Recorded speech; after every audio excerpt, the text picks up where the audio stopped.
Buonasera a tutti, imberchemo per una vigilia di Natale ricca di sapori.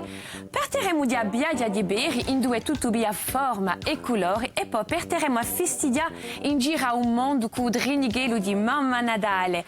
A Gicula da Colomberegni, simbida ogni daulini stasera. Buonasera, Mamma Natale. Buonasera et buonasera a tutti. C'est un plaisir de vous accueillir, Josiane, et de passer cette veillée de Noël avec vous. Alors, Josiane, j'expliquais que vous étiez dans la plaine de Péry, c'est ça? Oui, plaine de Père. Donc, on est à 900 mètres de la nationale. Pour ceux qui se perdent souvent, qui vont jusqu'au village, non, n'y allez pas, c'est trop loin. Juste avant la gendarmerie, sur la droite, voilà. Petite précision. Donc, actuellement, c'est Péry, mais ça n'a pas toujours été le cas. Vous étiez précédemment sur Ajaccio. Oui, j'étais sur Ajaccio. J'ai exercé une activité de fabrication, crêperie, gaufrerie pendant de nombreuses années. Donc, toujours les mets de toujours, toujours pour les gourmands, pour les gourmets.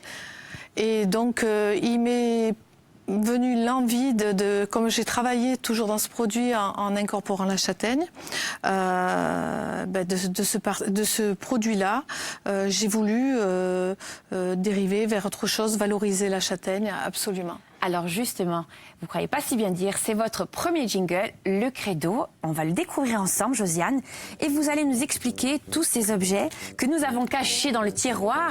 Nous avons donc de la châtaigne, nous avons des pinceaux et nous avons aussi des châtaignes. Voilà. Expliquez-nous comment lier tout ça. Les pinceaux, au départ, c'est parce que j'avais vraiment envie de faire les beaux-arts quand j'étais plus jeune. Et puis bon, j'étais dirigée tout à fait autrement.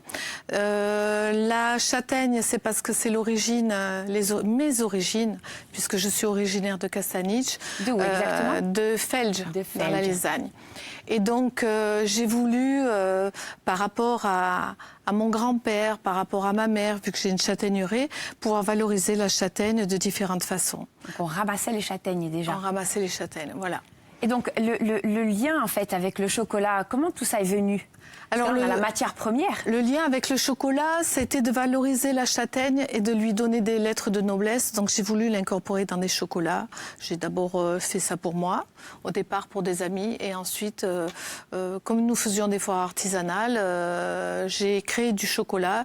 Ça a eu énormément de succès. De là a commencé l'histoire du chocolat. Donc, au départ, vous êtes autodidacte. Oui. La châtaigne, la châtaigne étant là, le produit, l'envie de valoriser, vous essayez vous-même de faire votre chemin, mais vous avez besoin de vous perfectionner, d'acquérir une certaine technique. Qu'est-ce qui se passe à ce moment-là? Oui, à un moment donné, bon, quand on est autodidacte, tout ce qui est technique, on n'a pas de formation, donc on piétine. Et à un moment donné, j'ai eu besoin de tout recommencer, d'aller à la base pour produire mieux et différemment, quoi. Et donc là, vous êtes partie vous former? Là, je suis partie, oui, je ne sais pas si je dois dire le nom de une marque de chocolat. Enfin, c'est une école très, très réputée où tous les grands noms sortent de là. Les meilleurs ouvriers de France sortent de là, ont été formés par cette école. Vous êtes allée à la source. Je suis allée à la source. Et j'ai rencontré quelqu'un, vraiment, le formateur, quelqu'un qui m'a... C'est mon mentor, quoi. Là, qui vous a formé et qui vous a vraiment mis le pied à l'étrier et ouvert la grande porte du chocolat, puisque la matrice qui s'est rapidement formée, vous êtes très très vite récompensée, et c'est mon deuxième objet qui est caché dans mon tiroir. C'est a vostra anima, ed è un bello percorso e subito c'è un bello premio cu s'agicula da guardare gusti menthe fraîche. Ça, c'était menthe fraîche. Ça a été, qu'est-ce qui s'est passé? En fait, c'était le premier chocolat que j'ai produit quand j'ai commencé à produire, je vais dire avec les règles de l'art, un chocolat. C'était mon premier chocolat à menthe fraîche. Ce chocolat, il a été présenté à un concours national et international, et il a eu médaille d'or, que ce soit au niveau national et international. Je ne sais pas si je l'ouvre bien. Donc il a été primé, regardez ça, comme c'est joli à l'œil. Donc on retrouve votre trait particulier, c'est la peinture que vous faites vous-même, Josiane. Oui. Dans les 90% des chocolats, ça va être... Oui, de toute façon, tout est fait manuellement. Vous vous amusez? Je m'amuse, je me détends, ça me déstresse. Donc, cette consécration d'un prix mondial, ça représente quoi quand ça arrive? Est-ce que ça change quelque chose? Ça change que toutes les années les années difficiles, ça récompense les efforts, voilà, qu'on a fournis, c'est cette reconnaissance de ce travail qu'on fait avec le cœur. C'est quoi la réaction quand on reçoit? La réaction, j'ai du mal à y croire encore. Donc, combien y avait-il de chocolat qui concouraient? Il y a eu 90 000 échantillons. Donc, en plus que ce soit le mien qui soit récompensé, j'ai encore du mal à l'intégrer actuellement, quoi. 90 000 chocolats, et c'est un chocolat corse qui gagne. Et ça rend fier. Alors, ça me rend fier aussi pour mes compatriotes, hein, ça me rend fier pour tout le monde, pour nous-mêmes déjà, mais pour tout le travail qu'il y a derrière qu'on ne voit pas, parce qu'on n'imagine pas du tout. J'imagine. Alors, on parle de chocolat. Moi, je vous propose qu'on aille dans votre atelier. Nous mostrate lo di ber, berber e kubudu tuwe pi a vorm e couleur e come beigi a brim. Andem onsem.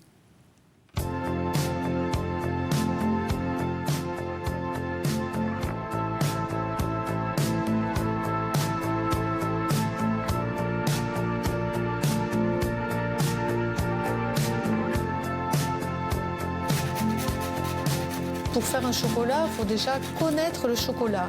Il faut donc aller vraiment au tout départ, au tout début, goûter les fèves qui vont servir à fabriquer après la matière première. Donc c'est comme ça que je commence. C'est au gré de ma fantaisie, de l'humeur du jour, de mes envies. C'est pour ça que je fonctionne par collection, c'est-à-dire qu'il n'y aura jamais toujours les mêmes chocolats dans ma gamme et il n'y aura jamais toujours les mêmes décorations, sauf pour certains chocolats que je dis entre guillemets classiques, que les gens reconnaissent, où je vais garder le même aspect, la même décoration pour qu'ils soient identifiables. Mais d'autres chocolats, ça va être au gré de ma fantaisie.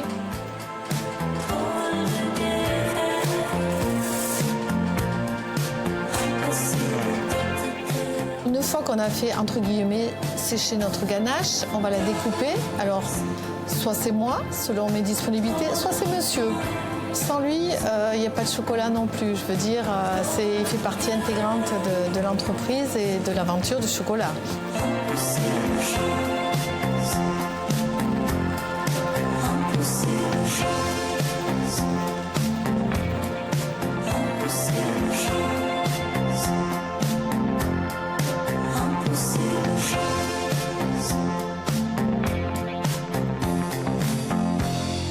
Moi, vous me donnez un pinceau et de la peinture alimentaire, je me régale.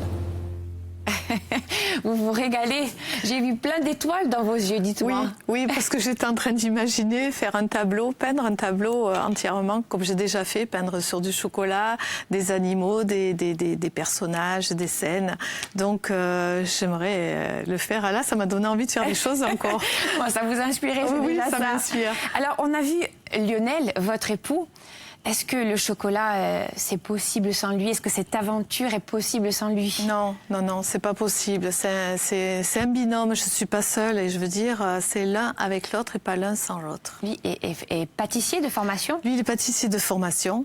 Et je veux dire, toute la partie technique, parce que nous, les femmes, malheureusement, on n'est pas trop assidus là-dessus, c'est lui qui la gère. Voilà, et heureusement qu'il est là, et puis même pour tout le reste, pour tout ce que je ne peux pas faire, c'est le complément. Alors nous avons assisté au beau décor de ce plateau, comme vous pouvez le voir. Et d'ailleurs, il y a le chocolat que nous trouvons que vous avez créé pour l'émission. Hein. Ouais. Ça s'appelle le chocolat Lume. C'est ça?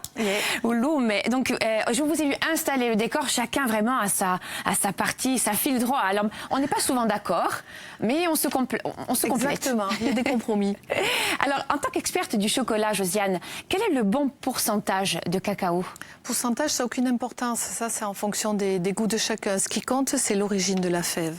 Après, le pourcentage, c'est forcément le chocolat par rapport au sucre qui va être mis dans ce chocolat. Mais vous pouvez avoir de très bons 60% et de très mauvais 70%. Ce qui compte, c'est l'origine de la fève.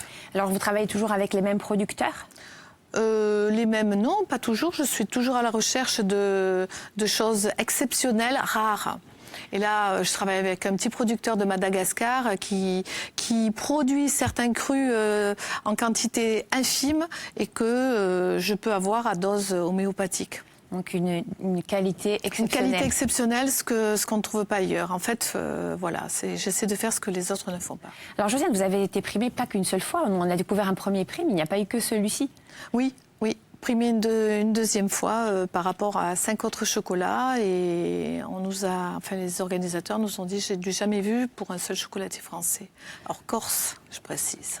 Stanotte a Peri, adesso c'è una migliaia di persone a cercare vostra ciculada. Donc quel conseil justement donneriez-vous à nos téléspectateurs pour leurs achats de chocolat? Déjà de lire les étiquettes avant d'acheter. Et puis moi je les invite à venir. Gracieusement, je leur fais une éducation pour qu'ils puissent choisir à la base un bon chocolat. Le bon chocolat, parce qu'il est vrai que quand on goûte un carreau de bon chocolat, on est vite rassasié, on n'a pas envie de consommer la tablette entière. Exactement. Alors, vous nous avez fait battre notre cœur tout au long de cette émission. Vous nous donnez envie d'aller goûter votre décor. Et moi, je vais vous faire battre, il est temps pour moi de faire battre votre cœur, Josiane, avec une jolie surprise que votre époux m'a aidé. Alors, il y a un premier, regardez ça. Qui est ce monsieur? Il y a un petit mot qui vous est adressé, vous pouvez nous le lire? Ah, gros bisous, Josiane. Mes félicitations pour ton travail, amicalement. Qui est ce monsieur? Mais il n'y a pas que ça, Josiane. Retenez-vous parce qu'il y en a une autre encore plus grosse. Il y a un monsieur qui n'est pas là et qui est vraiment votre maître et qui a tenu à vous envoyer un petit mot depuis New York, depuis là où il se situe. C'est Thierry Atlan, votre formateur, et je vais vous lire ce petit mot qu'il vous adresse parce que je crois que vous n'êtes plus en état. Chère Josiane, je suis tellement fière du parcours que tu as fait depuis notre rencontre à l'école Le Nôtre en 2008, 10 ans déjà. J'avais vu en toi une femme déterminée, surtout perfectionniste dans la façon de travailler. Tu étais exigeante pour le goût et surtout d'une grande propreté dans ton travail, ce que je confirme.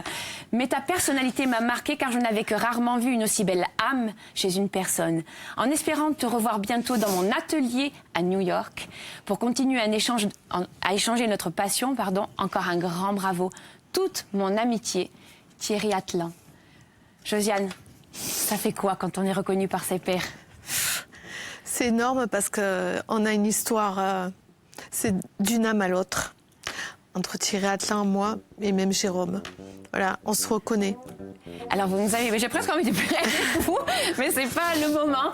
Nous allons fêter Noël. C'était notre cadeau pour vous, notre équipe de Lume Sabefa. Et votre mari était vraiment ravi de vous faire cette petite surprise. Vi prego un dolce e felice Nadal, teni devi garu di ciò che premande a vita e di devi lu. Buon Nadal a tutti e a un prossimo batigore. Vous m'avez aimé.